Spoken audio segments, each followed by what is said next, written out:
प्रिय मित्रों, स्वागत है आपका आपके अपने चैनल स्टडी विद प्रदीप में। आज हम लोग चर्चा करने वाले हैं टॉपिक नंबर 5 पे। हम लोग पहुंच चुके हैं, ह्यूमन रिप्रोडक्शन से हम लोग पढ़ रहे हैं और इसमें आज हम लोग यहाँ पे जब पहुंचे हैं तो यहाँ पे आर्तो चक्र तक हम लोग कल पढ़ लिए थे और आज हमें पढ़ना है निषेचन एवं अंतःरोपण से संबंधित चीजों को पढ़ना है। 2-3 टॉपिक बची हुई है, तो आज के वीडियो में यह चैप्टर कंप्लीट होने वाला है। कह रहा है निषेचन एवं अंतःरोपण स्त्री एवं पुरुष के संभोग यानी मैथुन के दौरान सेशन द्वारा वीर्य को स्त्री के योनि में छोड़ा जाता है, यानी वीर्य सेचन कहते हैं। ठीक है। गतिशील शुक्राणु तेजी से तैरते हुए गर्भाशय ग्रीवा से होकर गर्भाशय में प्रवेश करते हैं और अंततः अंडवाहिनी नली में तुम्बिका क्षेत्र यानी एम्पुला रीजन पे चला जाता है, जो आपके लिए इंपॉर्टेंट है। कह रहा है एम्पुला रीजन पर चला जाता है। इसी बीच अंडाशय द्वारा मोचित अंडाणु भी तुम्बिका क्षेत्र में स्थित होता है, पहुंचा रहता है और इन दोनों की चूंकि एक तुम्बिका क्षेत्र में पहुंच चुके हैं और दोनों मिलकर के जाइगोट का निर्माण कर लेते हैं, जहां निषेचन की क्रिया संपन्न होती है। तो आपसे पूछा जाता है निषेचन की क्रिया कहां संपन्न होती है, तो आप कहेंगे एम्पुला रीजन में यानी तुम्बिका क्षेत्र में संपन्न होती है। निषेचन तभी हो सकता है यदि अंडाणु और शुक्राणु दोनों एक ही समय पर तुम्बिका क्षेत्र में पहुंच जाए। यही कारण है कि सभी संभोग क्रियाएं निषेचन या सगर्भता की स्थिति को नहीं पहुंच पाती हैं। शुक्राणु के साथ एक अंडाणु के संलयन की प्रक्रिया को निषेचन यानी फर्टिलाइजेशन कहते हैं। निषेचन के दौरान एक शुक्राणु अंडाणु के पारदर्शी अंडावरण यानी जोना पेलिसिडा स्तर के संपर्क में आता है और अतिरिक्त शुक्राणुओं के प्रवेश को रोकने हेतु उसके उक्त स्तर में बदलाव प्रेरित करता है। इस प्रकार यह सुनिश्चित हो जाता है कि एक अंडाणु को केवल एक ही शुक्राणु निषेचित कर सकता है। अग्रपिंडक का स्राव शुक्राणु अग्रपिंडक में कल हम लोग पढ़े थे क्या पाया जाता है, तो वहां पे एंजाइम पाई जाती है। और कौन से एंजाइम पाई जाती है? एक्रोसोम में पाई जाती है एंजाइम। एक्रोसोम रिएक्शन होता है और एक्रोसोम रिएक्शन जाकर के जब अंदर चला जाता है अग्रपिंडक का श्रवण जो शुक्राणुओं के पारदर्शी अंडावरण में के माध्यम से अंडाणु की कोशिका द्रव्य साइटोप्लाज्म तथा कोशिका भित्ति में प्रवेश करने में मदद करता है। यह द्वितीयक अंडक के अर्धसूत्री विभाजन को प्रेरित करता है। दूसरा अर्धसूत्री विभाजन भी असमान होता है और इसके फलस्वरूप द्वितीयक ध्रुवीय पिंड यानी सेकेंडरी पोलर बॉडी की रचना होती है और एक अगुणित अंडाणु डिंबाणु प्रशु या ऊटिड बनता है। शीघ्र ही शुक्राणु का अंडाणु में अगुणित केंद्रक के साथ संलयन होता है, जिससे ये दुगुणित युग्मनज जाइगोट की रचना होती है। एक युग्मनज में कितने गुणसूत्र होंगे ये आपको बताना है, तो कितने हो जाएंगे? 46 हो जाएंगे, 23 नर का और 23 मादा का। हमें यह बात ध्यान में रखनी चाहिए कि किसी चरण में शिशु के लिंग का निर्धारण यानी लड़का या लड़की का होना निश्चित हो जाता है। आइए देखें यह कैसे होता है। जैसा कि आप जानते हैं कि स्त्री में गुणसूत्र का स्वरूप XX है तथा पुरुष में XY होता है, इसलिए स्त्री द्वारा उत्पादित सभी अगुणित युग्मकों में XX गुणसूत्र होते हैं, जबकि पुरुष युग्मकों में लिंग गुणसूत्र या तो XY या तो Y गुणसूत्र होता है। इसलिए 50% शुक्राणुओं में X लिंग गुणसूत्र होते हैं और दूसरे 50% शुक्राणुओं में Y लिंग गुणसूत्र होते हैं। इसलिए पुरुषों और स्त्री युग्मकों में संलयन के पश्चात युग्मनज में या तो 50% या XY लिंग गुणसूत्र की संभावना होगी। यही कारण होता है। इस प्रकार की बात पर निर्भर करता है कि X या Y लिंग गुणसूत्र वाले शुक्राणुओं में कौन से अंडाणु का निषेचन करता है। जिस युग्मनज में XX गुणसूत्र होंगे वह एक मादा शिशु लड़की के रूप में, जबकि XY गुणसूत्र होंगे तो वह जो शिशु पैदा होगा वह लड़के के रूप में विकसित होगा। साधारण सी बात है, ये सब लोग जानते हैं। बाकी इसका जो ग्राफ वगैरह है, जो मेंडल का नियम का है, वो सब हम चल के लिंग निर्धारण वाला चैप्टर नंबर 4 में सीखेंगे, तो वो सब बातें बात की है, वहां पे पढ़ेंगे देखेंगे। कह रहा सूत्री विभाजन विदलन क्लीवेज की शुरुआत तब होती है जबकि युग्मनज अंडवाहिनी के संकीर्ण पथ इस्थमस से गर्भाशय की ओर बढ़ता है। कह रहा है कि इसका विभाजन होना शुरू हो जाएगा, लेकिन यह इस्थमस से होता हुआ गर्भाशय की तरफ बढ़ना शुरू कर देगा। जैसे कि यहाँ देखिए, ये एम्पुला क्षेत्र है, यहाँ पे निषेचन हो गया, अंडाणु पहले से आया था और यहाँ पे शुक्राणु पहुंचा, दोनों मिलकर निषेचन कर दिए। ये तुम्बका जो है क्या कहते हैं, इस्थमस का क्षेत्र है, ये सकरा होता है, संकीर्ण पथ है, इसमें जब ये पहुंच रहा है तो विभाजन की प्रक्रिया लगातार आगे बढ़ रही। 2 कोशिकाएं, फिर 4 कोशिकाएं, फिर 8 कोशिकाएं, फिर 16 कोशिकाएं, संतत कोशिकाओं का कोरक खंड ब्लास्टोमियर्स कहते हैं, जिसे 16 कोशिकाओं को कोरक खंड कहा जाता है, यानी ब्लास्टोमियर कहते हैं। यह रचना की रचना होती 8 से 16 कोरक खंड वाले भ्रूण को तूतक यानी मारुला स्टेज कहा जाता है। कह रहा 8 से 16 तक की अवस्था को क्या कहते हैं, मारुला कहते हैं, यानी तूतक कहते हैं। यह तूतक लगातार विभाजित होता रहता है और गर्भाशय की ओर बढ़ता रहता है, जिससे कोरकपुटी ब्लास्टोसिस्ट के रूप में परिवर्तित हो जाती है। एक कोरकपुटी में कोरक खंड बाहरी सतह में व्यवस्थित होते हैं, जिसे पोषकोरक यानी ट्रोफोब्लास्ट कहते हैं। कोशिकाओं के भीतर समूह को पोषकोरक से जुड़े होते हैं, जिन्हें अंतर कोशिका समूह इनर सेल मास कहते हैं। अब पोषकोरक अंतः स्तर अस्तर गर्भाशय अंतः स्तर में संलग्न हो जाता है और अंतर कोशिका समूह भ्रूण के रूप में अलग अलग या विभेदित हो जाता है।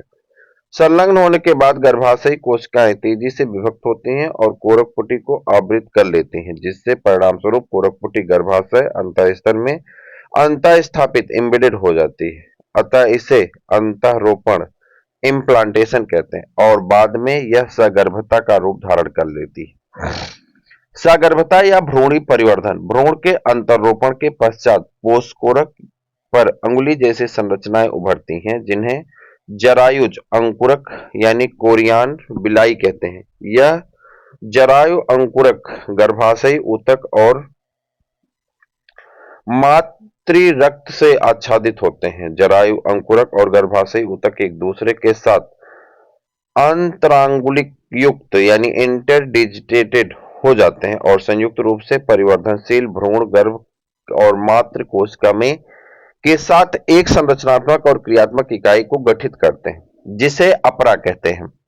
अपरा यानी जो नाड़ा कहा जाता है, जिसे हम लोग प्लेसेंटा कहते हैं। अपरा भ्रूण को ऑक्सीजन, पोषण, आपूर्ति, कार्बन डाइऑक्साइड तथा भ्रूण द्वारा उत्पन्न उत्सर्जी अपशिष्ट पदार्थों को बाहर निकालने का कार्य करता है। यह अपरा एक नाभि रज्जु एम्बिलिकल कार्ड द्वारा भ्रूण से जुड़ा होता है, जो भ्रूण तक सभी आवश्यक पदार्थों को अंदर लाने तथा बाहर ले जाने के कार्य में मदद करता है। अपरा अंतःस्रावी ऊतकों का भी कार्य करता है और अनेक हार्मोन्स जैसे कि ह्यूमन गोनाडोट्रोपिन हार्मोन यानी ह्यूमन जरायु गोनाडोट्रोपिन हार्मोन यानी ह्यूमन कोरियान गोनाडोट्रोपिन HCG, मानव अपरा lactogen human HPL, human placental lactogen, estrogen, progesterone आदि उत्पादित करता है। सगर्भता के उत्तरार्ध के अवधि में अंडाशय द्वारा रिलैक्सिन नामक एक हार्मोन भी स्रावित किया जाता है।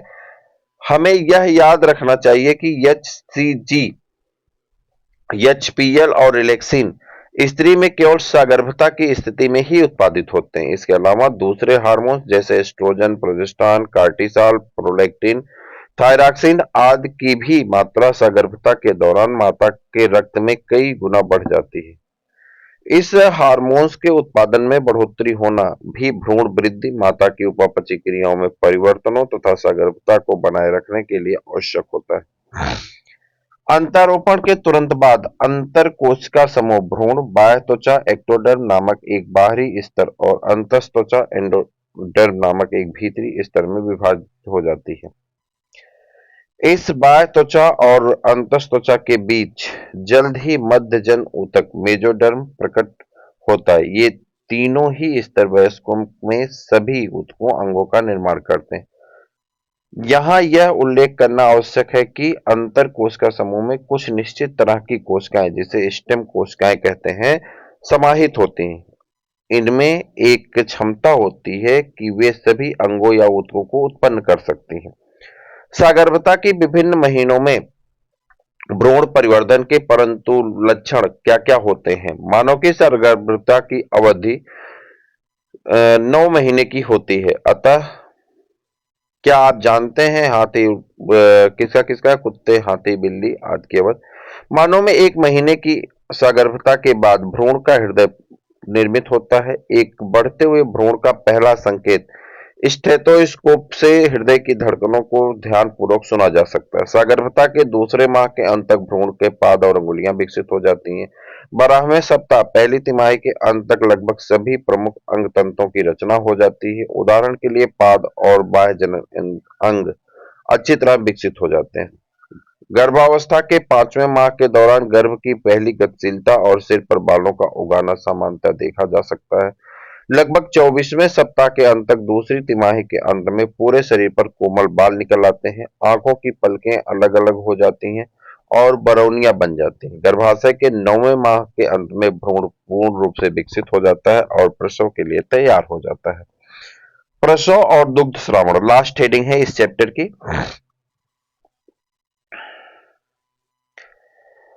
मानव में सगर्भता की अवधि लगभग 9 महीने 9.5 माह होती है, जिसे गर्भावधि यानी जेस्टेशन पीरियड कहते हैं।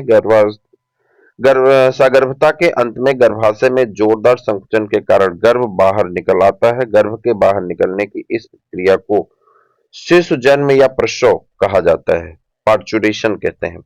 प्रसव एक जटिल अंतःस्रावी न्यूरोएंडोक्राइनल क्रियाविधि द्वारा प्रेरित होता है। प्रसव के लिए संकेत पूर्ण विकसित गर्भ एवं अपरा से उत्पन्न होते हैं और हल्के माइल्ड गर्भाशय संकुचनों को प्रेरित करते हैं, जिन्हें गर्भ उत्क्षेपण यानी प्रतिवर्त फीटल इजेक्शन रिफ्लेक्स कहते हैं।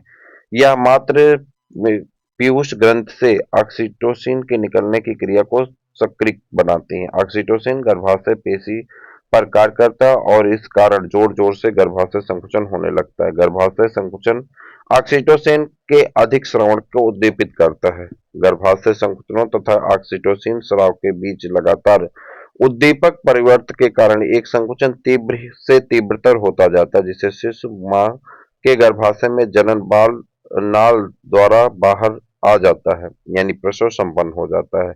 शिशु के जन्म के तुरंत बाद ही अपरा गर्भाशय से बाहर निकल जाता है, जिससे और उसके बाद फिर यहाँ पे स्त्री में स्तन ग्रंथियों की सगर्भता के दौरान कई प्रकार के बदलाव आते हैं और सगर्भता के अंत में उनसे दूध उत्पन्न होने लगता है। इस प्रक्रिया को दुग्ध श्रावण लैक्टेशन कहते हैं। यह मां को अपने नवजात शिशु के आहार पूर्ति कराने में मदद देता है। दुग्ध श्रावण के प्रारंभिक कुछ महीनों तक के जो दूध निकलता है उसे प्रथम स्तन या खीस यानी कोलेस्ट्रम कहते हैं। इससे कई प्रकार के प्रतिरक्षी एंटीबायोटिक तत्व समाहित होते हैं, जो नवजात शिशु में प्रतिरोधी क्षमता उत्पन्न करने के लिए परम आवश्यक होते हैं। एक स्वस्थ शिशु की वृद्धि एवं विकास के लिए प्रसव के बाद प्रारंभ के कुछ महीने तक शिशु को स्तनपान कराने की सलाह डॉक्टर देते हैं। तो भैया ये था आपका चैप्टर नंबर 2। आप सब देख लीजिए। चैप्टर नंबर 3 से प्रश्न बहुत कम आते हैं एक ही वीडियो में। आज ही की डेट में मुझसे खत्म कर दूंगा। फिर हमारे पास 3 यूनिट बचेगी। उधर से 11th वाला कोर्स आपका तेजी से बढ़ ही रहा है, आप देख ही रहे हैं, आप सब कर रहे हैं। एग्जाम पॉइंट में भी हम लोग पीसेस तक कर चुके हैं और एम्फीबिया रेप्टिलिया एप्स मैमेलिया ये करने के बाद मतलब नॉन कार्डेड कार्डेड खत्म हो जाएगा। फिर उसके बाद फिजियोलॉजी में वहां इंटर कर देंगे। फिजियोलॉजी तक का हमने प्रैक्टिस पेपर आपको कराया है, तो जैसे ही फिजियोलॉजी का हम एग्जाम पॉइंट लेके आएंगे तो उधर प्रैक्टिस पेपर भी स्टार्ट कर देंगे। ये प्रक्रिया लगातार चलती रहेगी और कोशिश करेंगे जल्द से जल्द ये सब चीजें खत्म हो जाए, प्रैक्टिस पेपर की कड़ी में हम लोग आगे जुड़ सकें। तो आज के लिए इतना ही, फिर मिलते हैं नए वीडियो में नए क्लास में। तब तक के लिए इजाजत दीजिए। जय